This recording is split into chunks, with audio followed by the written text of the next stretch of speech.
Kareem Hunt. I put up a poll question for you guys because I was curious to see what the answer was. And I'm going to look at the most recent numbers. There are, right now, you can go vote in this on my college football poll. I said Kareem Hunt is on waivers today, and I don't believe he's been picked up right now, and won't play for the rest of the year. Would you be okay with your favorite NFL team claiming him to plan to use him next year? I'm genuinely curious to see the results. No idea what to expect. Yes. 21,000 of you have voted. 21,000 of you have voted in the poll so far. Yes got 54% of the vote. 46% said no. Looking at those numbers, I would claim him on waivers if I thought he could help my football team. Because the 46% who said no will fade over the next couple of weeks, over the next couple of months, certainly by next year. What Joe Mixon did was infinitely worse than what Kareem Hunt has done, and Joe Mixon's never missed an NFL game. What Tyreek Hill did is infinitely worse than what Kareem Hunt did, and Tyreek Hill has never missed an NFL game. Kareem Hunt's talent exceeds his problems. If I were an NFL executive who needed a running back, I would put in a claim for waivers for Kareem Hunt. Because I think by the time I did that, by the time Kareem Hunt got out in the community and did a few decent things, if we put him on a zero tolerance perspective, you cut him immediately if he does anything bad. If he doesn't, then he turns into a good running back in the NFL, and you have got him, which is almost unheard of, for virtually no cost at all. Okay? Now, I watched the video from TMZ. I hate when anybody gets punched, right? When anybody gets shoved, when any violence happens. I'm crazy maybe because I think you should never hit a girl. But if you're a grown-ass man, unless you're being paid for it or unless you are defending your family or your friends, no, from an actual threat of violence, no grown man should fight another grown man. Hey, I'm 39 years old. The only way I am ever going to fight someone is if you are threatening my family or my loved ones, or I'm being paid an exorbitant amount of money to fight. This idea that men fight is stupid. We have, I think, justifiably said that it's awful for men to hit women. It's also pretty fucking stupid for men to hit other men when you are a grown adult. What are you thinking when you actually get into a fight and there's no actually danger? Especially, this is the case, if you are a multi-million-dollar athlete. How are you this dumb that you would put yourself into a position where you get into a fight at all? It just doesn't make any sense to me. We're not fighting on the African savannah for who's going to be able to get food and who's not, and somebody's going to die. This is not caveman lifestyle where there's the diminished number of resources. It doesn't make sense the vast majority of time for you to get into a fight. Why would I let somebody hit me in the head? It makes no sense. It's nonsensical. But having said that, I watched the video of Kareem Hunt, and I think he's stupid, and I think he's an idiot, and I think he has made a bad decision. But the idea that what happened on that video is unacceptable for an NFL player made me say, wait a minute, what are you talking about?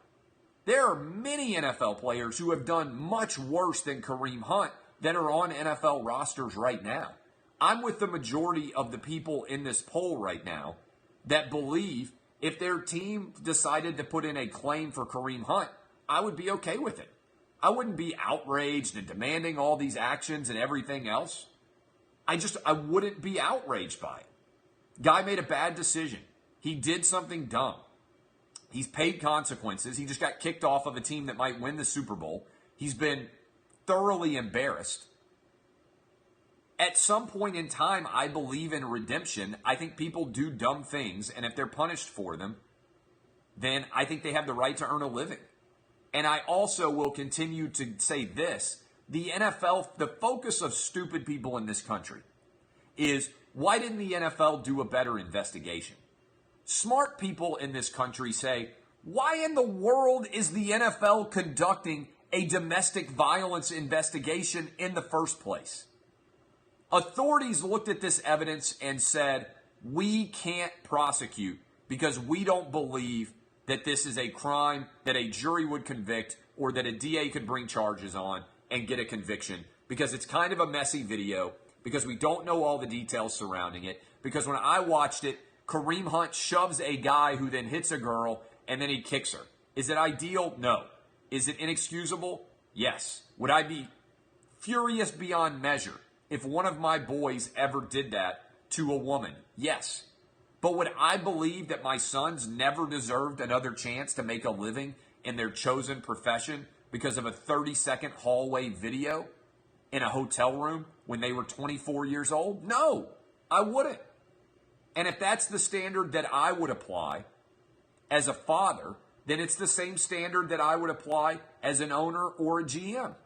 It's easy to get up on your soapbox and be angry and be outraged and talk about how the NFL doesn't care about women and scream to the high heavens so everybody can hopefully join you in the outrage police. The more interesting question, which is rarely asked, is what are the limits of second chances? What can you do such that you never deserve a chance to play in the NFL again? Ray Caruth, to me, never deserves a chance to play in the NFL again.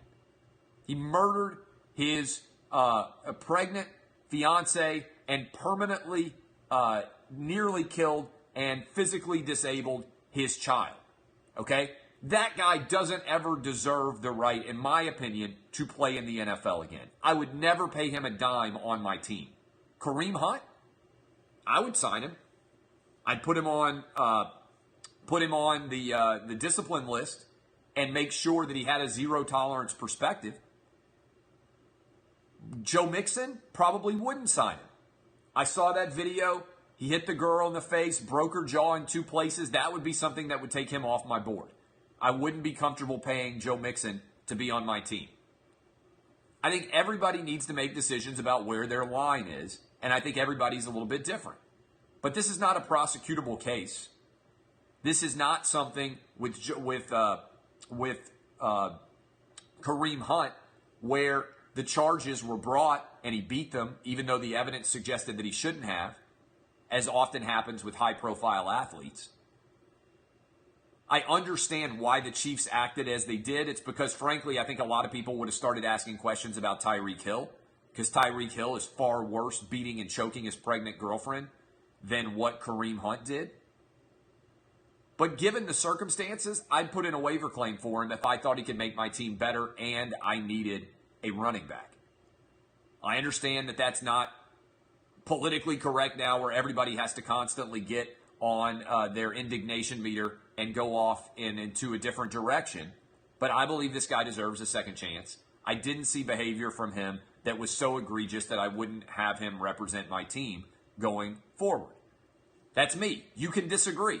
22,000 of you voted, and I'm on the side of 54% of you, and that I would be okay with my team signing Kareem Hunt, knowing he's going to be suspended for the rest of this year, that he could come back next year if he stayed out of trouble and got counseling and put his life back in a better position.